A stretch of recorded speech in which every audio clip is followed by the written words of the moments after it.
Every now and then, a game will come along that just feels special, kind of a break from the corporate nature that the gaming industry has become, and whilst that's very beneficial to getting these bigger and more incredible feeling games that have incredible amounts of content and feel like AAA masterpieces, sometimes you just want something smaller, and that's where this game comes in. A student project that kind of got a bit out of hand and turned into a fully fledged game, and for some reason is free. But don't get me wrong, whilst this is a free game, it does not feel like one.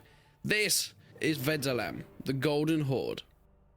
As I mentioned, the Golden Horde is a student project created by Castle Roaches, which is part of Breda University of Applied Sciences and their course that they were doing with that. It obviously became so successful and they thought that they'd done such a good job on it, they decided to publish it on Steam. Now, I'm assuming because this is a student project, it probably wouldn't be allowed to be a paid thing, or maybe they just chose to make it free, but alas, it is a free-to-play game on Steam with zero microtransactions, with zero paid extras, anything like that. It is just the game as you get it, completely free on Steam. And you might be wondering, what is Vedalam the Golden Horde? Well, it's a medieval real-time strategy and survival game set in the 13th century. You have to build, expand, and defend your lands against the deadliest Mongolian invasion ever witnessed. They will seek to destroy your walls and salt your earth. Will you survive the Golden Horde? This is almost a cross between They Are Billions and a bit of Age of Empires, and it feels a little bit like Manor in terms of the actual units that you're commanding. It has that similar kind of look. But you'll start in, if you chose to go with the skirmish modes, with a fort. This fort and keep is something that you've got to defend. If it goes down, that is the end of your game. To do this, you need to build walls. You need to build troops to defend it. Archers, swordsmen, and spearmen. Each of these troops can be upgraded, but everything needs resources. For example, being able to place lumberjacks down in order to get forests, and of course you can choose where to put these buildings in order to gain more efficient resource collection. You also have stone and iron that you need to collect for spearmen and bigger buildings like walls and upgrades, and of course putting farms down in order to get food to fund the armies that you're going to be building. And it just feels like an Age of Empires game from the beginning, building up your lands and of course trying to protect it and trying to find that balance between buying new squares and segments in order to expand your land so you can put down more resource collecting buildings. However,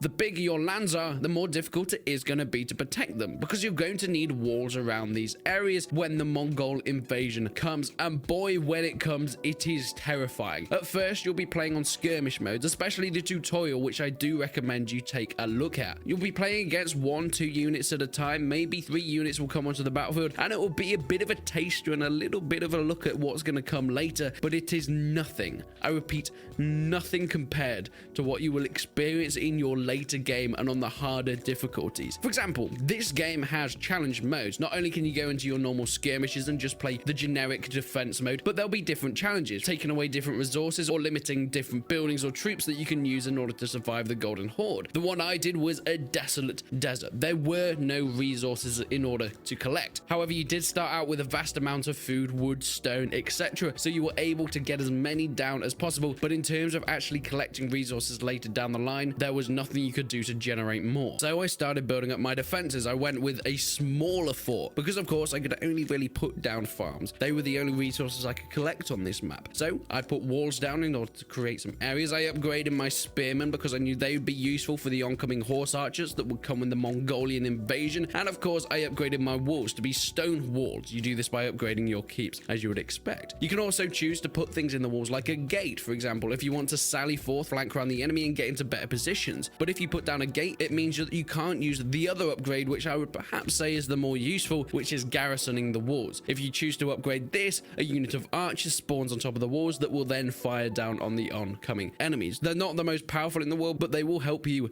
in a pinch. And I thought I was doing pretty well. I had a decent amount of troops, and I thought, hey, there's no way they can attack me, right? I've got a small amount of space to defend, and I've got plenty of troops to do it. And I was right at the beginning. We had 1 or 2 units coming in from each side, then a couple units from each side started coming in. It was getting a little bit edgy, but we managed to push them back by recruiting more troops. And then it got to the later game.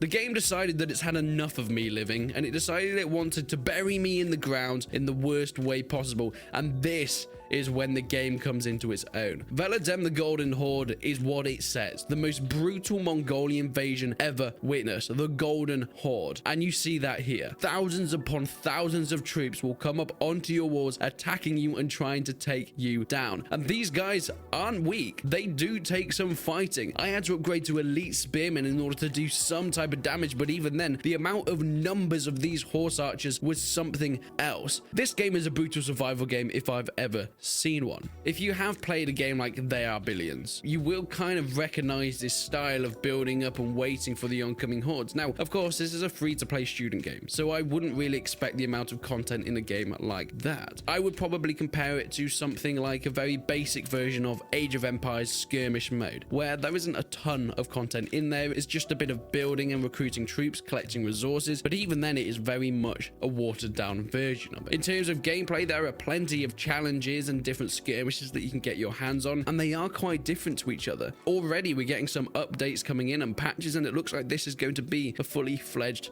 game. I think when these games come along, they really do need to be looked at. A game has to be incredibly expensive, or it has to have extra microtransactions or bits and pieces and DLC that you can buy here or there, and sometimes it's just nice to play something free. Yeah, it doesn't have all the content in the world. You'll probably get a few hours out of it, 10 at most I would say within this game, but who cares? It's a free to play game and it does what it says on the tin. You defend against the Golden Hordes, and I mean, more games in this medieval genre is more than I could ever ask for. The variation in the maps are beautiful. You have complete river crossings or forests, even desert lands that you can fight in. It looks like we're going to be seeing way more updates in the next few weeks. They've been bringing them out relentlessly. We've had 2 since the initial release a couple weeks ago. Sorting out the AI, which you will find there are some issues with it. Some of the Golden Hordes, because there are so many of them, their pathfinding is a little bit dodgy. They tend to get stuck on the walls, and you have to kind of watch out for that. Even with your own troops, some of them will try and morph through walls and try and attack enemies that aren't really there. However, the game works, and it's in its current stage. It is a fun, enjoyable experience, even if you have to get through a few of the teething problems